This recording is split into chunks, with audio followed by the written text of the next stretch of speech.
உலகெங்கும் வாழ்ந்து கொண்டிருக்கின்ற அனைத்து நேயர்களுக்கும் டாக்டர் சதீஷினுடைய அன்பார்ந்த வணக்கங்கள் மற்றும் வாழ்த்துக்கள்.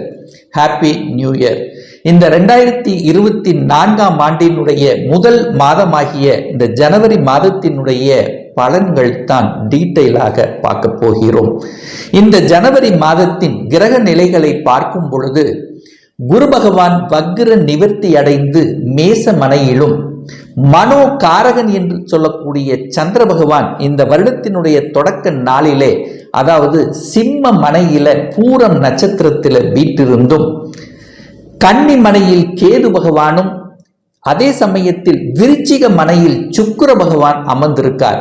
அந்த சுக்கிர பகவானானது இந்த ஜனவரி மாதம் 18ஆம் தேதி என்று தனுசு மனையில போய் பிரவேசிக்க போகிறார். சூரிய பகவான், புதன் பகவான், செவ்வாய் பகவான் இந்த 3 கிரகங்கள் தனுசு மனையிலும், இந்த ஜனவரி 15ஆம் தேதி சூரிய பகவான் பெயர்ச்சி அடைந்து மகரத்துக்கு சென்று பலனை கொடுக்க போகிறார்கள். சனி பகவான் கும்ப மனையிலும், ராகு பகவான் மீன மனையிலும் அமர்ந்து கொண்டு என்ன மாதிரியான பலன்கள், சாதகம் என்ன, பாதகம் என்ன என்பதை பற்றியும், இந்த மாதத்தில் எந்த தெய்வத்தை வழிபட்டால் நமக்கு நல்லது என்கின்ற வகையில இப்போ நம்ம டீட்டெயிலா பார்க்க போகிறோம். அதற்கு முன்னால் நம்மளுடைய சேனலை ஃபர்ஸ்ட் டைம் நீங்கள் பார்ப்பவர்கள் என்றால் மறக்காம சப்ஸ்கிரைப் பண்ணிக்கிங்க. மீனம் ராசி அன்பர்களே, இந்த 2024ஆம் வருடம் ஜனவரி மாதம் எப்படி இருக்குன்னு பார்க்கும் பொழுது, உங்களுடைய ராசிநாதன் லக்னநாதன் என்று சொல்லக்கூடிய குரு பகவான் 2ஆம் இடத்தில் உட்கார்ந்திருக்கார். அதாவது தனஸ்தானம், குடும்பஸ்தானம், வாக்குஸ்தானத்தில் உட்கார்ந்திருக்கார். அப்போ உங்களுடைய எண்ணங்கள், சிந்தனைகள், செயல்பாடுகள் எல்லாமே குடும்பத்தை சார்ந்ததாக இருக்கும், தனத்தை சார்ந்ததாக இருக்கும். தனத்தை எப்படி விரிவுபடுத்துவது என்கின்ற எண்ணம் தான் அதிகமாக இந்த மாதம் உங்களுடைய மனதில் ஓடிக்கொண்டிருக்கும். உங்க ராசியிலேயே ராகு உட்கார்ந்திருக்கார். சர்ப்ப கிரகம் என்று சொல்லக்கூடிய ராகு உங்க ராசியிலேயே, உங்க ஜென்மத்திலேயே உட்கார்ந்திருக்கார். அப்ப ராகுங்கிறது என்ன? ஒரு விஷத்தன்மை உள்ள ஒரு கிரகம் தான். அப்போ அந்த ராகு பிரம்மாண்டத்தை கொடுக்கும், பிரம்மாண்டமாக சிந்தனைகளை தூண்டும், அதிகமான ஆசைகளை தூண்டக்கூடிய அமைப்பில் இருக்கு. ஸோ அதுக்குள்ள நீங்க போயிடக்கூடாது. அப்போ எந்த ஒரு புதிய விஷயங்கள் நீங்கள் ஆரம்பித்திருந்தாலும் இல்ல ஆரம்பிக்க போனாலும் அதை ஒரு தடவைக்கு 2 தடவை யோசித்து செயல்படுத்தணும் அப்படிங்கிறதையும் ஞாபகத்தில் வைத்துக் கொள்ளுங்கள். 3ஆம் நபர்களை நம்பி எந்த ஒரு விஷயத்திலும் இறங்க வேண்டாம் அப்படிங்கிறதையும், அதே சமயத்தில் உங்களுடைய குடும்பம் சார்ந்த விஷயத்துல 3ஆம் நபர்களுடைய குறுக்கீடு வராமல் பார்த்து கொள்வதும், நீங்க மற்ற குடும்ப விஷயத்துக்கு செல்லாமல் இருப்பதும் உங்களுக்கு சால சிறந்ததுங்கிறதையும் ஞாபகத்தில் வைத்துக் கொள்ளுங்கள். அப்போ அந்த குடும்பம் ஸ்தானத்தில் குரு பகவான் உட்கார்ந்திருக்கார். அப்போ குடும்பத்தில் ஒரு சுப காரியங்கள் நடத்துவதற்கு ஏதுவாக உள்ள ஒரு மாதமாக இருக்கிறது. உங்களுக்கும் உங்களுடைய குடும்ப உறுப்பினர்கள் அல்லது சகோதர சகோதரிகள் யாராவுக்கு ஒரு குடும்பத்தில் ஒரு சுப காரியங்கள் நடத்துவதற்கான தன்மைகள் உங்களுக்கு சிறப்பாக இருக்கிறது. உங்களுடைய வாக்கு சார்ந்த விஷயங்கள், பேச்சு சம்பந்தப்பட்ட விஷயங்கள் பிரம்மாண்டமாக இருக்கும். அதாவது உங்க பேச்சு அறிவை மூலதனமாக போட்டு செய்து கொண்டிருக்கின்ற அத்தனை விதமான தொழில்கள் மூலமாக தனவருவாய் கிடைக்கக்கூடிய ஒரு அற்புத ஒரு மாதம் தான் அப்படின்னு சொல்லணும் இந்த மீனராசி அன்பர்களுக்கு. 3ஆம் அதிபதி, அதாவது முயற்சி ஸ்தானத்தின் அதிபதி, தைரிய வீரியத்தை கொடுக்கக்கூடிய அதிபதி என்று சொல்லக்கூடிய சுக்கிரன் பாக்கியஸ்தானத்தில் அமர்ந்திருப்பது உங்களுக்கு அனைத்து விதத்திலும் ஒரு நல்ல பாக்கியத்தை தரக்கூடிய அமைப்பு. எந்த அளவுக்கு முயற்சி எடுக்கிறீர்களோ அந்த முயற்சியினால உங்களுக்கு ஒரு நல்ல அனுகூல மேன்மை தான். என சுக்கிரன் 9ஆம் இடத்தில் அமர்ந்து கொண்டு 7ஆம் பார்வையாக அந்த 3ஆம் இடத்தை பார்க்கிறார் அல்லவா. அப்போ தைரிய வீரியங்கள் வெளிப்படுத்தக்கூடிய அமைப்பு, பெயரையும் புகழையும் தரக்கூடிய அமைப்பு.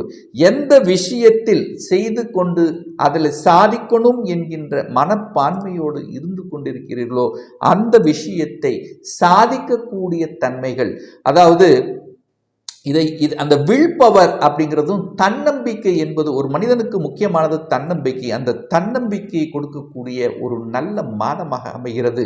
அந்த சுக்கிரன் என்பது இசை சம்பந்தப்பட்ட கலை துறைக்கு சம்பந்தப்பட்ட ஒரு கிரகம் அல்லவா. யாரெல்லாம் கலைத்துறையில் இருந்து கொண்டிருக்கிறீர்களோ அந்த கலைத்துறையின் மூலமாக பெயரையும் புகழையும் தரக்கூடிய தன்மை, புதிய புதிய ஒப்பந்தங்கள் கிடைக்கக்கூடிய வாய்ப்புகளையும் சந்தர்ப்பங்களையும் நிச்சயமாக உருவாக்கும். 4ஆம் இடம் என்பது சுகஸ்தானத்தை குறிக்கக்கூடிய ஒரு இடம் அல்லவா.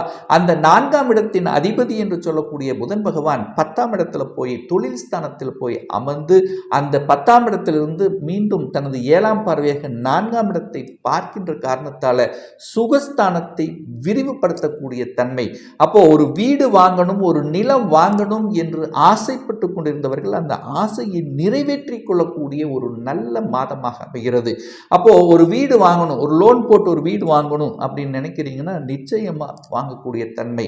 பழைய வாகனத்தை விற்றுவிட்டு ஒரு புதிய வாகனம் வாங்கணும், இதுவரைக்கும் ஒரு 2 வீலர் தான் வச்சிருக்க, ஒரு 4 வீலர் வாங்கணும் என்று ஆசைப்பட்டு கொண்டிருக்கிறேன், கடந்த ஒரு வருடமாக அந்த ஆசை இருக்கிறது, நிறைவேற்றிக் கொள்ளக்கூடிய வாய்ப்புகள் சந்தர்ப்பங்கள் உங்களுக்கு இந்த மாதம் சிறப்பாக அமைகிறது அப்படின்னு சொல்லணும். அதே சமயத்தில் குழந்தைகளினுடைய படிப்பு சார்ந்த விஷயங்கள் சிறப்பாக இருக்கும். குழந்தைகள் உயர்கல்விக்கு செல்லக்கூடிய வாய்ப்பு, வெளிநாட்டில் சென்று படிக்கக்கூடிய தன்மைகள், அப்போ குழந்தைகளினுடைய நலன்கள் திருப்திகரமாக இருக்கும். குழந்தை பேர் சம்பந்தப்பட்ட விஷயத்தில் பிரச்சனைக்குரியதாக இருந்தது, ஒரு ட்ரீட்மெண்ட் தான் நான் எடுத்துட்டு இருந்தோம், இத்தனை செலவாகி போய்விட்டதே என்று வருத்தத்தில் இருக்கின்ற இந்த மீனராசி என்பர்கள் ஒரு நல்ல செய்தி, குழந்தை வரத்துக்காக, குழந்தை பிறப்புக்காக ஒரு நல்ல செய்தி கிடைக்கக்கூடிய ஒரு நல்ல மாதமாக உங்களுக்கு அமைகிறது. கடன் சார்ந்த விஷயங்கள் உங்களுக்கு அப்ளை பண்ணி காத்துட்டு இருக்கிறேன், கடன் நிச்சயமாக உங்களுக்கு கிடைக்கக்கூடிய தன்மைகள். ஒரு சிலர் உடல்நலத்தில் பாதிக்கப்பட்டிருந்தவர்களுக்கு ஒரு நல்ல ட்ரீட்மெண்ட் கிடைத்து அதில் சரியாகக்கூடிய வாய்ப்புகள் சந்தர்ப்பங்கள் உங்களுக்கு சிறப்பாக இருக்கிறது. 7ஆம் இடத்தில் கேது பகவான் உட்கார்ந்திருக்கார். அப்போ அந்த கேது பகவான் 7ஆம் இடத்தில் இருக்கின்ற காரணத்தால நிச்சயமாக, அதாவது கணவன் மனைவி சார்ந்த விஷயத்தில், ஏன்னால் ராசியில் ராகு 7ஆம் இடத்தில் கேது இருக்கிறதுனால சில சந்தேக குணங்கள் வரக்கூடிய வாய்ப்புகள் இருக்கு. அப்போ சந்தேக குணத்தை அறவே ஒழிக்கணும் அப்படிங்கிறதையும் நீங்கள் ஞாபகத்தில் வைத்து கொள்ளணும். அதே சமயத்தில் அந்த கேது 7ஆம் இடத்தில் இருக்கின்ற காரணத்தால நிச்சயமாக இந்த கூட்டு தொழில் சார்ந்த விஷயத்தில் இருப்பவர்கள் கணக்கு சார்ந்த விஷயங்கள் நம்ம சரியாக வைத்துக் கொள்வது உங்களுக்கு சிறப்பை ஏற்படுத்தும். அதே சமயத்தில் எதிர்பாலினம் சார்ந்த விஷயத்தில், அதாவது ஆணாக இருந்தால் பெண்கள் சார்ந்த விஷயத்திலும், பெண்ணாக இருந்தால் ஆண்கள் சார்ந்த விஷயத்திலும் கூடுதல் கவனத்தோடு இருப்பது உங்களுக்கு சிறப்பை ஏற்படுத்தும்.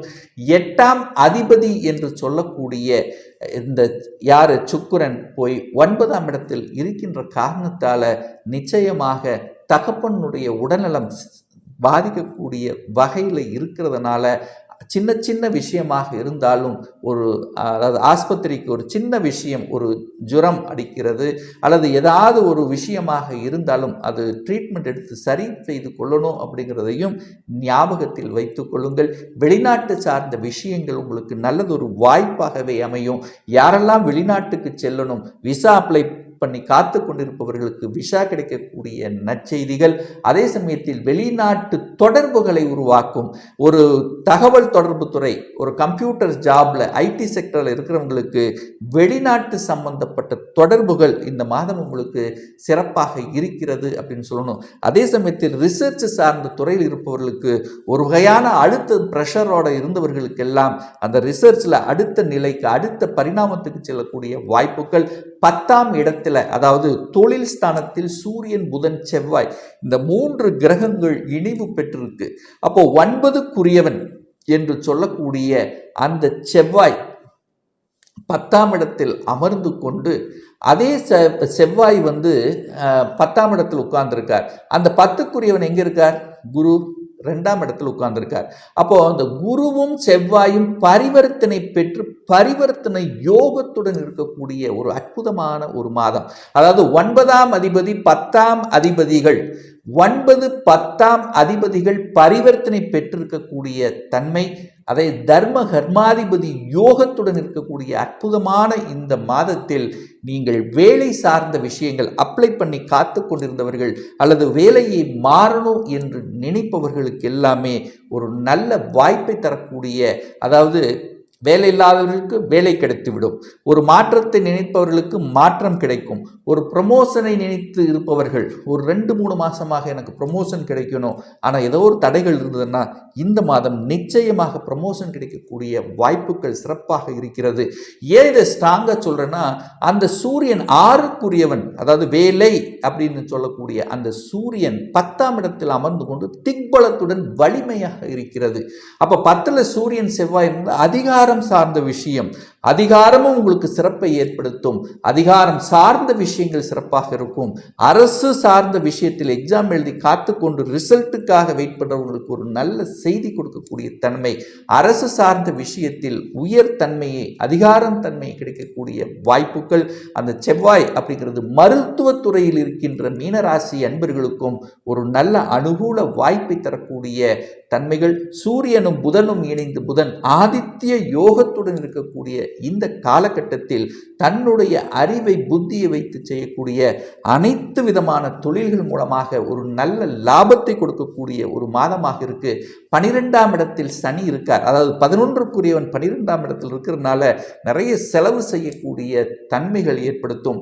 அதை சுப செலவுகளாக கன்வெர்ட் பண்ணிக்கிறது புத்திசாலித்தனம். திருமணம் சார்ந்த சுப காரியங்களுக்கு நம்ம செலவு பண்ணிக்கலாம், அல்லது ஒரு வீடு வாங்கலாம், ஒரு வண்டி வாகனம் இதற்கு நம்ம உபயோகப்படுத்தலாம், குழந்தைகளுடைய படிப்பு செலவுக்காக உபயோகப்படுத்திக்கலாம். இப்படி சுப செலவுகள் செய்து கொள்வதற்கு உத்தமமாக இருக்கக்கூடிய ஒரு நல்ல மாதமாக அமைகிறது இந்த மீனராசி அன்பர்களுக்கு.